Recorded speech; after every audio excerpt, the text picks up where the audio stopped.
हमने परिवार से आस लगाई, हमने नातेदारों से आस लगाई, रिश्तेदारों से हमने आस लगाई, पर भगवान से हम आस लगा कर नहीं बैठे।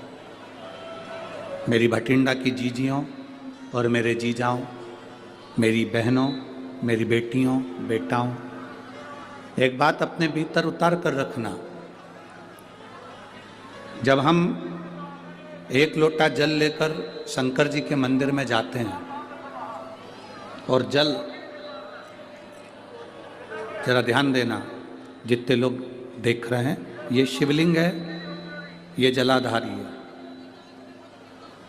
ये सामने चरण है। शिवलिंग, जलाधारी और यहाँ से जहाँ पानी बहता वो स्थान। शिवलिंग के ऊपर होती है जलाधारी, जिसमें से एक एक बूंद पानी टपकता रहता। सबने दर्शन करे हैं ना? जो ऊपर से पानी गिरता रहता है एक एक बूंद, वो शंकर भगवान की 5 बेटियां हैं, शिव जी की 5 लड़कियां, जया, विशारा, शामली बारी, दौतली और देव। ये शिव जी की 5 बेटी। इन 5 बेटियों का नाम हमने पहले भी आपको कहा। रात्रि को जो नींद की गोली खाकर सोता है, उससे हम निवेदन करेंगे कि 1 हफ्ते आप नींद की गोली मत खाओ। पलंग पर सोने से पहले मोबाइल बंद करने के बाद हाथ में थोड़ा सा जल लो। जया, विषहरा, शामरी बारी, दौतली, देव, 5 लड़कियों का नाम लेकर आचमन कर कर आप सो जाइए। आपको नींद की गोली खाने की जरूरत नहीं पड़ेगी। सुबह आराम से आपकी नींद खुलेगी, आपको जरूरत ही नहीं पड़ेगी। आप शिव जी की 5 बेटियों का स्मरण करना प्रारंभ करिए, आपको उसका लाभ मिलेगा।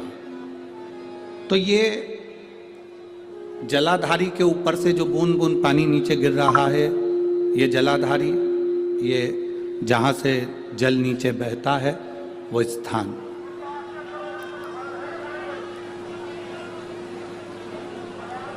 जिस व्यक्ति ने अपनी जीवन काल में परिवार से, कुटुंब से आस नहीं लगाई, भगवान को अगर जल चढ़ाने के लिए, शिवलिंग पर जल चढ़ाने के लिए शिव मंदिर जा रहे हो और तुम्हारे को लगता है कि आज मेरा ये कार्य है और बाबा तुम मुझे पूरा करना, आज मैंने संसार वालों से आस नहीं लगाई, आपसे आस लगाई है, तो जल चढ़ाने के तरीके को बदल लो। हाथ में जो जल है, उस जल को यहाँ जो अशोक सुंदरी का स्थान है, यहाँ से जल चढ़ाते चढ़ाते शिवलिंग पर पूरा जल समर्पित कर दो। 1 या 2 बार कर कर देखना, आपको दुनिया से आस लगाने की जरूरत नहीं पड़ेगी, बाबा आपका कार्य सफल जरूर करेगा। थोड़ा सा तरीका चेंज है जल चढ़ाने। अशोक सुंदरी से चालू करोगे, शिवलिंग तक लेकर जाओ। अशोक सुंदरी से ये जो जलाधारी जल बहता है, यहाँ से चालू कर कर शिवलिंग तक उस जल को लेकर जाओगे। जब हम भगवान देवाधिदेव महादेव को जल चढ़ाते हैं, उसके 5 अलग अलग तरीके हैं। बहुत सावधानी से सुनना कथा, आपकी और हमारी जिंदगी की सार्थकता को सिद्ध करने वाली कथा। आज पंजाब की इस पवित्र भूमि पर अगर ये प्रसंग निकला है, तो इसको आप अगर सुनेंगे तो आपका जीवन सार्थक होगा। शिव जी को 5 तरह से जल चढ़ाने का तरीका है।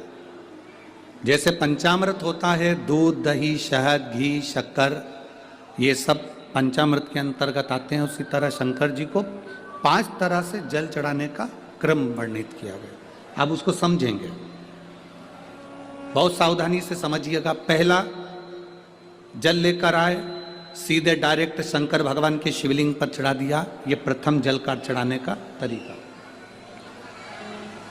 दूसरा, जहां से पानी बहकर जाता है, जहां से जल बहकर जा रहा है, उसके ठीक विपरीत जल उत्तर में जा रहा है, आप दक्षिण में खड़े होंगे और दक्षिण में खड़े होकर उत्तर की ओर मुख करेंगे और शिव जी को जल समर्पित करेंगे। ये रोग मुक्ति करने वाला है और हमारे रोग पर हमें विजय प्रदान करने वाला। ये जल चढ़ाने का तरीका। एक सीधे मंदिर में गए, लोटा भर कर जल उठाया, शिव जी को चढ़ा दिया। दूसरा जल जहाँ से पानी बहता है, शिव जी का चढ़ा हुआ जल जहाँ से बहकर जाता है, उसके ठीक विपरीत में शिव जी का जल इधर जा रहा है तो तुम यहाँ खड़े हो, तुम यहाँ बैठो, यहाँ मत बैठना, यहाँ मत बैठना, इधर बैठो। अगर रोग का निवारण है तो यहाँ बैठकर। तीसरा, अशोक सुंदरी से जल चढ़ाते चढ़ाते शिवलिंग तक लेकर जाना और शंकर भगवान के शिवलिंग पर पूर्ण जल समर्पित करना। ये तीसरा तरीका, ये कार्य की सिद्धता के लिए। हम जब किसी से आस ना लगाकर परमात्मा से विनती करते हैं तो वो विनती करने का तरीका। तीसरा। चौथा, शिव जी पे चढ़ा हुआ जल 5 जगह पर समर्पित करना। गणेश जी, कार्तिकेय, अशोक सुंदरी, शिवलिंग और जलाधारी। ये चौथा क्रम है। जब जिस नारी का, जैसे एक पत्र है देखिए,